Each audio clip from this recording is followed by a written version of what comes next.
D-backs president and CEO Derrick Hall is joining us right now on the Arizona Sports Line. Derrick, thanks for the time. How are you doing? Hey, guys. Doing great. How about you? Doing well, D. Thanks for joining us, buddy. Absolutely. Good to talk to you, Wolf. All right, Derrick, we have to start. Obviously, we all want to start with baseball. We have to start with the stadium stuff just because it got brought up again yesterday. What? Luke, what do you mean? I don't know if you're just now hearing about this. Prepare yourself, D. Hall. I'm going to kind of let you start it out. No, you bet. No, I think, yesterday I could see why it would become a headline, obviously, and it did. But if you look at the comments that Ken made, and I'm standing right there next to him, what he did was he obviously went to, there are cities that have an interest in teams because those rumors are out there, not about us, but just about teams or cities that are trying to lure teams or want to be an expansion city and they're ready to go and they're getting legislative support and all that. He went there so he could say, we're not talking to them. We're not engaged with them. We want to be here. So, we have no plans of going anywhere. And we've had this discussion in the past, the three of us, but we are just trying hard to get everything settled with any municipalities that will work with us so we can stay at Chase. We want to invest significant amounts of dollars in that ballpark. We love being downtown. We don't want to be anywhere else. The clock has been ticking for quite some time. So the frustration that was stated or expressed is more so just about the timing. We've been at this a long time and we haven't gotten to finality. So we're just looking for answers so that we can get the shovel in ground and make sure we can schedule it out because it's going to take phases of, say, 3 to 4 years because of the off-season events we have, the concerts, the bowl games, and we need to make sure we do it in a very non-disruptive way when we can finally begin. Yeah, this to me is one of the biggest question marks that I have. I'm so bad at logistics, D. You know this about me. I mean, A to B is good, but man, if I got to get to Z, I'm in trouble. And it is tough, and it's a math problem, Wolf. You're exactly right. And so, we're looking at, when you look at the other cities that are very similar to us, our counterparts that are trying to do the same thing, they're getting a lot of support. And we're not asking for what those other teams and cities are asking for, but we're seeing, $500 million in places right. And $400 million. We're not asking for anything like that. We're willing to say, and we're saying we'll put in more than you will if you want to partner with us, if it's county, if it's city, if it's state, or all three. We're just looking for partnership and just a little bit of help, but we're ready to go, and we're ready to push our sleeves up and get going on this renovation. Chase Field is one of the oldest ballparks now. It's hard to believe, as we've talked about in the past, but it is in dire need when you compare to the other ballparks that are state-of-the-art, not only inside but also outside. There's so much activity now, and it's not just a standalone stadium. You look for developments around so people can come and enjoy before and after games, whether it's restaurants or retail or bars, hotels. All of that's important.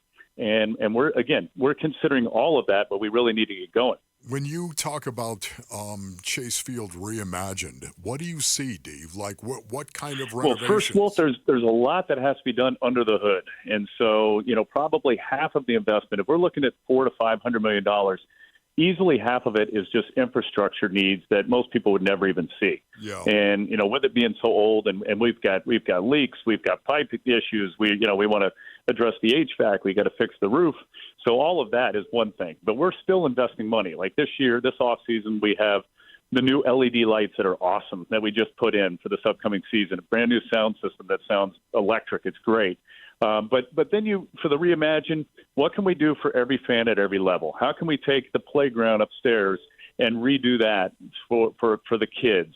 How can we take the club experience that isn't there right now and create that? You go to new ballparks. Like I think about the Braves, who did such a nice job with their development at the Battery and their ballpark, but fans who have all-inclusive. If you own a company and you want to host people, you can just give them the ticket and you don't have to worry about them spending money because they go down to this great club, the Delta Club, that is beautiful, and you go down and eat before the game or during the game. But we just don't have a lot of those VIP areas or experiences that we do need to create. Look at capacity. We don't want to really take capacity down, but it might be the result of taking out sections and putting in much larger, more comfortable seats. That's just what we need. So we've got lots of ideas. We've been working with different architects over the years, and some of that's going to change. So we're still going to go and visit other ballparks and see what we like and how we could bring that in as part of the reimagine, just to make it top, state-of-the-art, top-of-the-line ballpark, because it deserves to be. We're talking to Derrick Hall. Derrick, this I know is going to sound like the sports guy saying this, but this all kind of seems like a no-brainer. And maybe this is an ignorant question or a basic question, but in your mind, what's the holdup then? I mean, everything you're saying and have been saying makes a lot of sense with this team. Yeah. I'm not sure what the holdup is, and I will say this, and I said it yesterday, Luke. The public officials that we've spoken to have been really engaged. And obviously, everyone we talk to says, we don't want you to go anywhere. So I think it's just a matter of coming together. I think all of us sitting down, not just us with the county or us with the city or us with the state, but all of us together, I think, to find a solution. And I think we can get there. But everyone I talk to is engaged. They're very complimentary. They don't want us to go anywhere. They love Chase Field. So I totally agree with you. But, even like the city, remember, we're county owned. And the county is limited in what resources they have. So that's part of it too, Luke. But the city, has been great. They've been so engaged. The city manager, Jeff Barton, has been unbelievable. Anytime I call, he picks up the phone. Anytime we need to have a meeting, he's here. So I can't say enough positive about the interactions we've had with the city, whether it's city council members, the mayor, the city manager. So I think the desire to find a solution is there. I just don't think everybody's on the same page with the urgency, because they're also looking at a lease thinking, well, you still have 3 or 4 years on your lease.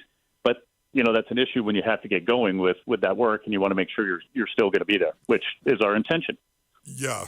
Dee, speaking of solutions right here, is there a TV package on the horizon? Are you working for this? Bring us up to speed on this, Dee. That's another big issue. Well, yeah, I know, buddy, I know. Yeah, no. That's a great question. So, of course, we were victims of bankruptcy last year. Middle of the season, they pulled the plug on us, being Diamond and Valley. Major League Baseball did a great job picking it up right from there and making sure that our fans had somewhere to watch us. So if we have to, or if there's no other solution or option, MLB is a great landing spot again, and then everybody would know exactly where to find us on that platform like they did last year. But we are talking to others. We're weighing all of our options, and one of them, is over the air, because we're seeing the success that the other teams here in the city are having with people being able to watch, free TV. So we're talking to them. Is there a solution there? Is there a solution with a hybrid of some sort? But I think with the clock ticking, to your point, we probably have to have an answer this week, maybe next week, and then start to communicate that to our fans and say, here's where you can watch us all year long. But the answer to, will they be able to watch us? Will there be a solution run? Absolutely, there will be. Yeah. Talking to Derrick Hall. Derrick, I'm going to ask you a baseball question before we let you go, so this is it. And I've got like a million I want to ask you. But this offseason, I mean, you guys have added depth. You've added to the rotation. Man. Do you sense a different buzz around your team and this city now going into spring training? I definitely do. Yeah, great question. And yesterday, being there for the first workout and being in the clubhouse for the first meeting and seeing the hunger and the confidence in our guys' eyes. But for us to be able to address some of the holes we had, like third base, and go out and trade for Suarez, who, power hitting right-handed hitter, who's a great clubhouse guy. For us to retain Lourdes Gurriel, for us to go out and get Eduardo Rodriguez, he was one of the top free agent pitchers out there, starting pitchers, and he wanted to come here and turn down less money elsewhere, or more money elsewhere to come here. So he did. I look at the DH position when we brought in Jock Peterson, because we did become so right-handed heavy. And then going out, because he mashes right-handers, obviously, but if you have to face a lefty, now you go out and get Grichuk, too. That doesn't even address, as you said, Luke, the depth, right? So we have so much depth. We have so many guys who have either come up and contributed over the last 2 seasons or are going to be ready to in AAA, especially when it comes to our starting pitching, who these youngsters look really good so far in camp, and they've been out here a while. I'm excited. I know I am.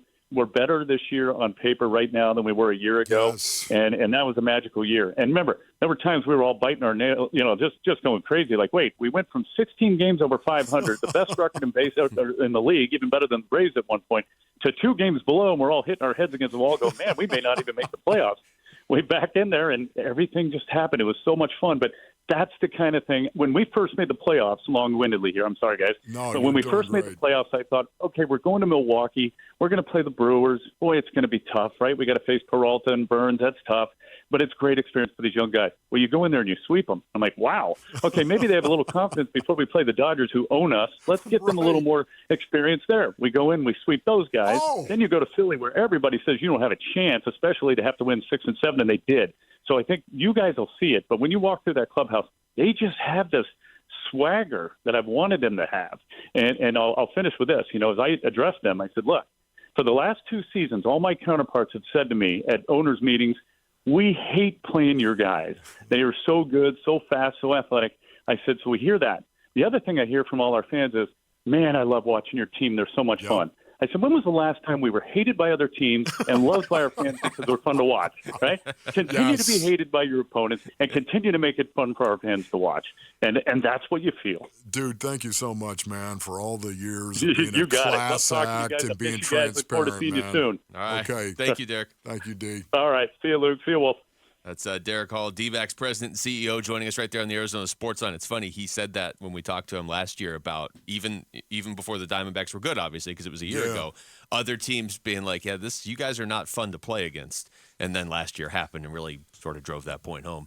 Thanks for watching Wolf and Luke. Tap to see more and click the button in the middle to subscribe to Arizona Sports.